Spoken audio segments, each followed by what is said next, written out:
What's going on, friend? In this episode, we're taking a quick look to the brand new additions to the Gibson Modern collection. And what Lance is saying now, we break it down, baby.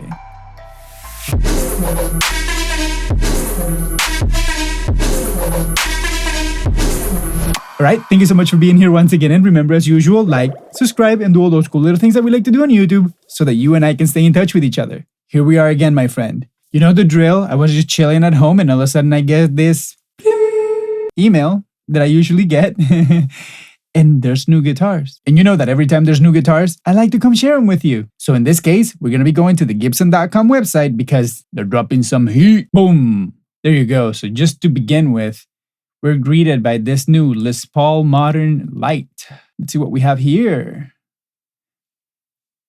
It almost looks like a Junior, but with two humbuckers.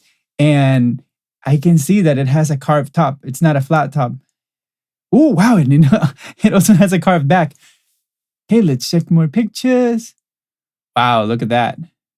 See, there's the little belly right there. Nice. And it's like that satin finish. You can see the grain. Does it have a top? Okay, let's read right here. Les Paul Modern Lite embodies the classic of a Les Paul, blah, blah, blah. Thinner, all mahogany body. Okay, so there you go. It's almost like a Junior or like an SG. No top. Rosewood fretboard, blah, blah, blah. Slim taper. That's like the one that they use in most moderns. Almost like a 60s neck. Powered by 490R and 498T. That's basically like the Studios. And blah, blah, blah. Wide range. And blah, blah, blah. Wide range. Available. Blah, blah, blah. Okay, it is satin nitro. Awesome. It doesn't say anything about the splitting situation. So I assume that maybe in this one, you cannot like split the coils or everything, which in my head doesn't really make sense because it's cheaper for them to just make a bunch of the same PCBs, right? And just use them across all the guitars and just give them all the same components and just change the top hats or whatever. But whatever, I'm not running Gibson, so they can do whatever they want. But it's just like a weird way to cripple a guitar for no reason. And I like that it's a $1,500 guitar, which is not cheap. But you know, we're living in an era where Epiphones are like $1,400 and like and Mexican Fenders are like $1,800. So seeing a Gibson for $1,400 is not too bad. And honestly, I really like the fact that the headstock is matching. I really like this. I feel like this is gonna be a win for Gibson. They look really nice. Okay, let's check some other colors. So I guess this is the Gold Mist Satin. Then we have Cardinal Red. Wow. That's pretty striking. I like it. See, you know, they're bold. They're unapologetic. They're just going for it. Rose Gold Satin. I love it. Oh, wow. Yeah, this reminds me of what was that old collection called? I don't know, but there was another collection back in the day that they did something like this with the colors and satin finishes and stuff. You know, Trugley has it in his channel. Okay, now let's see. Inverness Green Satin. I like that one. I think it's one of my favorite Gibson colors. I really like the Inverness Green and the Pelham Blue and their golds. Really stellar. Nice. And then TB Wheat. Oh no. I could never buy this one. Wheat. I gotta stay away from gluten. If you know the struggles, let me know in the comment section. Comment GF. Man, it's a struggle. Okay, let's keep going. Yeah, so overall, I really like that they're like painted all over and that the headstock is matching. This is a proper win in my book for Gibson. And now, let's go dig a little bit deeper. Now, they have Les Paul Modern with figured tops. Okay, so here we have the first offering. It's in this color called Cobalt Blue.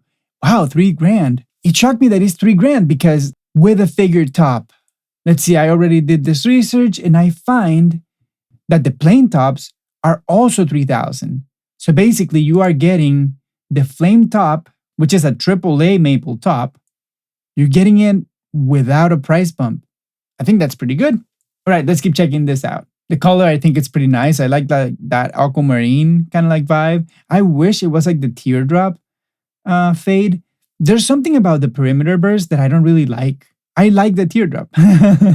Okay, let's see this. Nice. It's a deep, wow, it's a very deep blue color. Very nice. Almost black. Beautiful. Yeah, wow, it looks really, really, really good.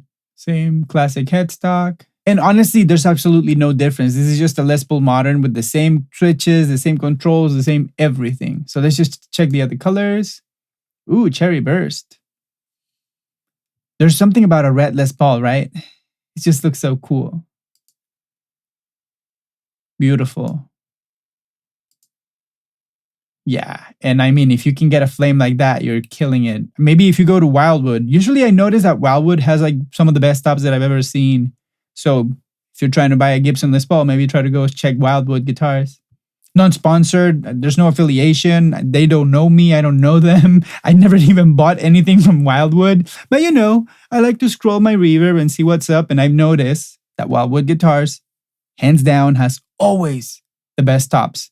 I mean, other stores like all of a sudden have a good top here and there and blah, blah, blah. And maybe one of them is better than all the Wildwoods. But every single Wildwood top that I've seen is usually pretty stellar.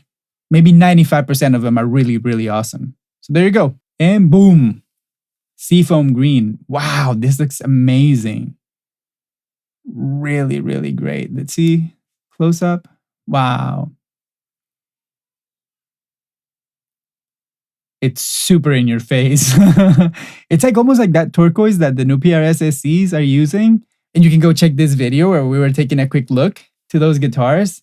The color was very similar to this. Maybe this is even more striking.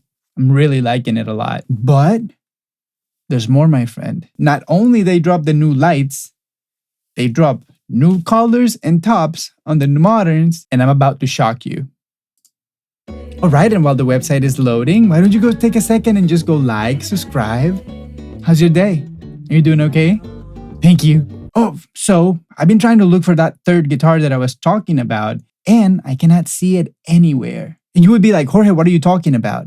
And it's because earlier today, in this little YouTube channel, and I say little because for being a Gibson branded channel, it's like small. You know, I feel like 55,000. I mean, it was like way smaller when I saw it last, but I mean, 55,000 is a lot. They dropped this video today, and I was watching this video, and they were talking about a new Les Paul Studio. Let's see. I'm going to play the video without the audio. And so I'm just scrolling through the video, and if you see right here, I'm going to mute this audio so we cannot hear it. But he's got right here what they're calling the Les Paul Modern Studio, which we already verified that it's not on the website, and it's not on Sweetwater, it's not anywhere. And I was really excited about this because it's basically a satin version of a Les Paul Studio. Let's go to the beginning where he's talking about the specs. So there you go. See, they're talking about the new Les Paul Studio. And I was thinking, wow, first and foremost, let me pause it right here. What's the first thing that catches my attention? The inlay in the headstock. Because if you remember, the old studios have the decal, just like the little gold like sticker on the top. But the new ones have the inlay. And I really like that. I also like the Keystone tuner heads. Look. It looks sleek. And then he talks about the guitar having an ebony fretboard, which I love. Look, there you go. Here you got all the features. Ultra modern weight relief, just like all the Les Paul Studios like from recent age. Now they have the modern control heel. And here you go. Compound radius bound ebony fretboard. So now they have a bound fretboard that it's ebony. That's pretty great to me. And now they added the two other push-pull tones, which is like the phase reversal and the pure bypass that goes like the bridge straight to the output. So that's pretty nice. But again, there you go. Coming soon on 2024. They're not dropping them yet. But this was like very exciting to me. But they did take the tops out. So that's kind of like a bit of a shame. But there you go. 3 brand new guitars by Gibson. I honestly did not see this coming. And I've been checking Cesar's Instagram, which is the CEO of Gibson Brands. And he always shares little snippets here and there. And I've noticed that they will be coming out with the Gibson SG Supreme. And they're already in production, so you know they're going to hit the ground running. And I'm pretty excited about those because it's pretty great to see like an SG fully dressed up as a Supreme. I think that's going to be really, really, really, really nice. Anyway, let me know which one was your favorite. Are you excited about the Studio like I am?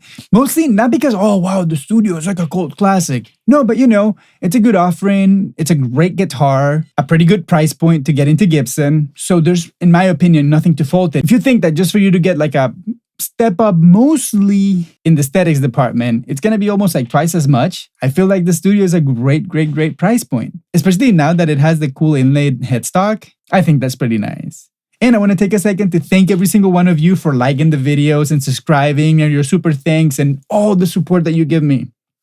I appreciate it very much. And before I keep talking too much, remember, like if you like this video, definitely subscribe, stay warm, stay safe, go to the comment section down below and let me know what you think. Other than that, I'm out, my friend. Thank you for being here.